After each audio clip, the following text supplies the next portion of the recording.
¿Sabías que por el simple hecho de ser mexicanos estamos biológicamente programados para tener diabetes? ¿Quieres saber más al respecto? Quédate con nosotros. El día de hoy nos acompaña la doctora Karina Hernández, especialista en endocrinología y nutrición. Hola, ¿qué tal amigos de Plano Informativo? Bienvenidos a una cápsula más de Plano Médico. El día de hoy nos acompaña nuevamente y con muchísimo gusto permítanme darle la bienvenida a la doctora Karina Hernández. Ella es especialista en endocrinología y nutrición. Bienvenida, doctora. Hola, buen día. Gracias por la invitación nuevamente. Vamos a hablar de un tema muy interesante que seguramente ya hemos escuchado sobre la diabetes, pero pocas veces nosotros le damos la importancia a esta enfermedad. Y bueno, tenemos a la experta y vamos a platicar todo sobre este tema. Platícanos. La diabetes, estaba leyendo hace ratito que cada 6 segundos se muere en el mundo una persona con diabetes. Así es. Pareciera que es un tema que aburre. Realmente en todos los foros, a todas horas, en todos los lugares se habla de la diabetes, pero no se genera el impacto que deberíamos estar viendo actualmente. En efecto, tu estadística es muy acertada. Cada 6 segundos se muere un paciente por diabetes, por complicaciones por diabetes en el mundo, y México es uno de los lugares con mayor prevalencia en diabetes. Ahora, hay que tomar en cuenta también que la obesidad que dejó la pandemia, que ya veníamos arrastrando de años antes, pues obviamente eso impacta todavía más en aumento en prevalencia en diabetes.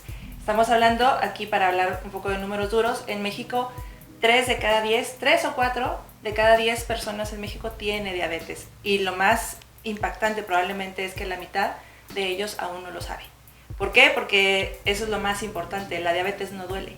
Entonces, al no generar ningún tipo de molestia, es súper raro que el paciente acuda a una consulta médica para diagnóstico de diabetes. Doctora, y aparte de la gente que anda por ahí sin darse cuenta que está enfermo, desafortunadamente también otra de las estadísticas es que las personas que ya están diagnosticadas como diabéticos y que una vez que te diagnostican así, no hay vuelta atrás, 1 de cada 4 está verdaderamente controlado. 25% de la población con diagnóstico de diabetes solamente está bajo un buen régimen de control. Obviamente, ¿esto qué relevancia tiene? Que el resto de estos pacientes está implícitamente llevado a una situación de complicaciones por diabetes, que es la principal causa de muerte en México. De ahí entonces que se convierte en un problema de salud pública muy importante y que al parecer no se le ha dado todavía la relevancia que tiene que tener. Doctora, hemos escuchado diabetes tipo 1, diabetes tipo 2. La 2 es la que nosotros, todos los seres humanos y todos los mexicanos deberíamos de tener puntual atención. ¿Cuál es nuestra responsabilidad para controlar o para prevenir esta enfermedad? Bueno, a manera de brevario cultural, lo que mencionabas, hay 3 tipos de diabetes: la diabetes tipo 1, tipo 2 y la diabetes gestacional. Vamos a dejar las dos últimas así como que, la tipo 1 y la gestacional como aparte. Ese es un tema totalmente aparte, pero la tipo 2 cobra mayor importancia porque es de la que el 95% de la población tiene. Okay. Y como mencionaba anteriormente, es la principal causa de muerte en México. Somos, por el simple hecho de tener, de ser mexicanos, tenemos un alto factor de riesgo para padecerla. Todos tenemos o algún familiar o algún conocido o simplemente nosotros mismos ya tenemos algún diagnóstico de resistencia a la insulina, ovario poliquístico, que traduce resistencia a la insulina también. Okay. Entonces sí es de alta relevancia en México al menos. ¿Qué responsabilidad me comentabas? Bueno, básicamente lo que ya nos han metido en la cabeza desde siempre, pero insisto, parece que no avanzamos en eso, es la alimentación, el ejercicio, que son los pilares en cuestión de prevención, pero también siguen siendo los pilares en cuestión de tratamiento. Yo les comento a mis pacientes, el tratamiento de la diabetes es como construir una casa, y lo más importante para la construcción de una casa siempre van a ser los cimientos, y en este caso, traspolándolo a nuestro tema de diabetes, los cimientos van a ser la alimentación y el ejercicio.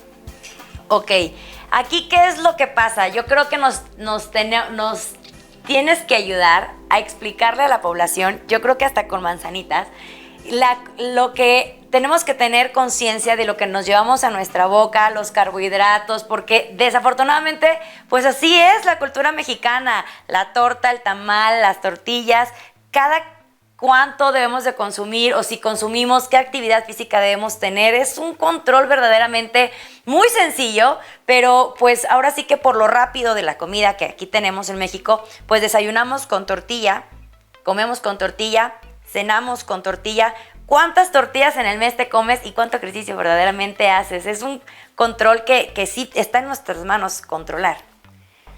Es difícil, es un tema muy complicado, cada paciente es diferente, podríamos generalizar, pero la verdad es que cada paciente es diferente, pero bueno, a manera general, lo que tenemos que tomar en cuenta es que la alimentación tiene que ser muy baja en carbohidratos. Sí. Los carbohidratos son los enemigos a vencer, no están prohibidos, por ahí suena mucho la dieta cetogénica famosa, realmente tanta restricción, la dieta cetogénica o la famosa keto, se refiere a la restricción absoluta de carbohidratos en la ingesta.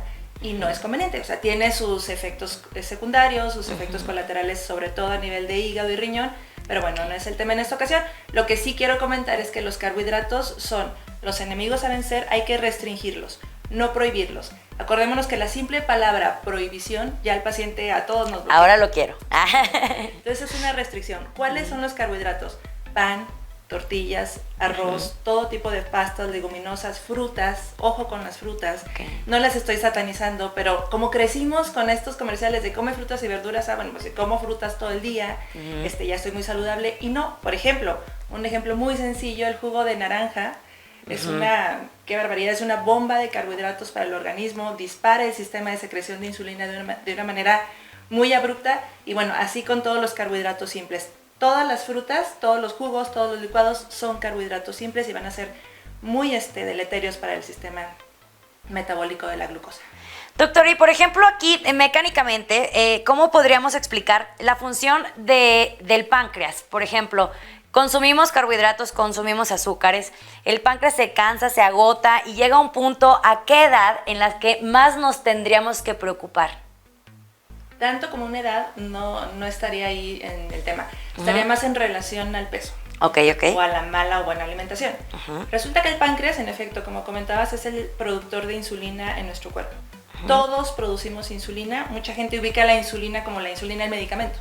Y no, la insulina es una hormona que todos producimos, cuya misión es abrir la puerta en la célula para que entre la glucosa, donde tiene que estar para realizar sus funciones. Entonces, lo que pasa en una etapa muy temprana en el paciente con diabetes es la resistencia a la insulina, que por cierto, si hablásemos de la resistencia a la insulina todavía tiene mayor impacto porque prácticamente el 90% de la población puede llegar a tener, a nivel mundial, esta es una estadística mundial, puede llegar a tener resistencia a la insulina. Si nos vamos a México y con nuestros genes y con nuestros antecedentes podríamos irnos casi que un 100%, pero bueno.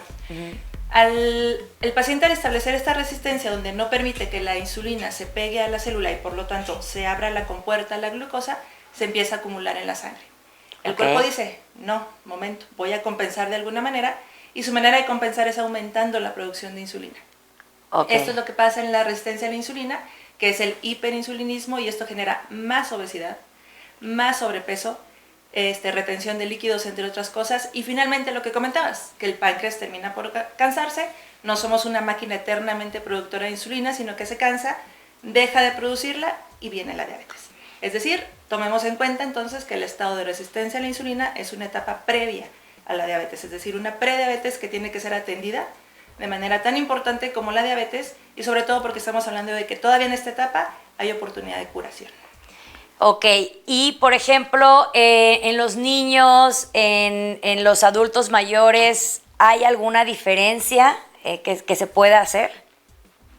Un maestro mío hablaba de que nacemos incluso con el deterioro de la célula beta, que es la productora de la insulina. Es decir, que desde que nacemos ya, así como nuestra piel, nuestro cabello, las canas, las arrugas, empieza a degenerarse con el tiempo, también la producción de insulina. Entonces, eventualmente, si todos viviéramos lo suficiente, tendríamos algún grado de déficit de producción de insulina. En los niños no, en los niños va muy en relación con el sobrepeso. Es impactante actualmente, mi récord yo creo es un niño de 8 años que diagnostiqué con diabetes tipo 2, obviamente asociado a un índice de obesidad muy alto. ¿Qué pasa con actividad física? ¿Tú cuánto nos recomiendas tener a la semana o diario? La clásica que en todos lados escuchamos son los 30 minutos de ejercicio aeróbico al día o por lo menos 3 a 4 veces por semana. Yo les recomendaría, y obviamente en base a un sustento científico, combinarlo con ejercicio anaeróbico. Es decir, la gente está muy enfocada, me voy al parque, camino 30 minutos, 1 hora, me subo a la banda, 2 horas. Realmente, si tienes poco tiempo, que es la epidemia de hoy en día, que no tenemos tiempo para hacer actividad física, canalícenla más a la actividad anaeróbica. Tal vez 10 minutos de cardio, saltar la cuerda, la bici, lo que sea, y 20 o 30 minutos de ejercicio de fuerza, que puede ser desde ejercicio funcional, con el propio peso, pilates, TRX, pesas, etc. Doctor, iniciábamos esta entrevista y nos comentabas que muchas personas andan por la vida con esta enfermedad sin conocerla. ¿Cómo nosotros podemos saber qué estudios nos tenemos que hacer y cada cuánto? Si yo pudiera pedir un deseo en este momento sería que la diabetes doliera. ¿Por qué? Porque al momento de no doler, como te comentaba al principio, el paciente no se acerca, difícilmente se acerca. Entonces, ¿qué tendríamos que...? No hay que esperar a me siento mal, a tengo sed, la clásica, ¿no? Tengo la boca seca, tomo mucha agua y por lo tanto voy mucho al baño, o bajé mucho de peso, que son los clásicos síntomas de la diabetes, pero que es cuando ya está en 300 o 400 miligramos de glucosa en la sangre. A ver, ahí, esos son 3 síntomas: tener mucha sed, tener mucha hambre y orinar mucho. Orinar mucho, ajá. Ok. Las famosas polis. Poliuria, polidipsia, polifagia. Okay. Y pérdida de peso. Pero insisto, cuando ya llegamos a este momento es porque la glucosa está muy, muy alta. Lo importante para que realmente tenga un impacto en la salud pública, en el pronóstico del paciente, es diagnosticarlo mucho más temprano a esas etapas. ¿Qué quiero decir? En una etapa de prediabetes o incluso en una detección de factores de riesgo. Por ejemplo, si tú tienes un hijo con sobrepeso, que ya lo ves con la acantosis nigricans famosa, que es este oscurecimiento de la piel a nivel de la nuca, las axilas, los pliegues, las rodillas, las ingles.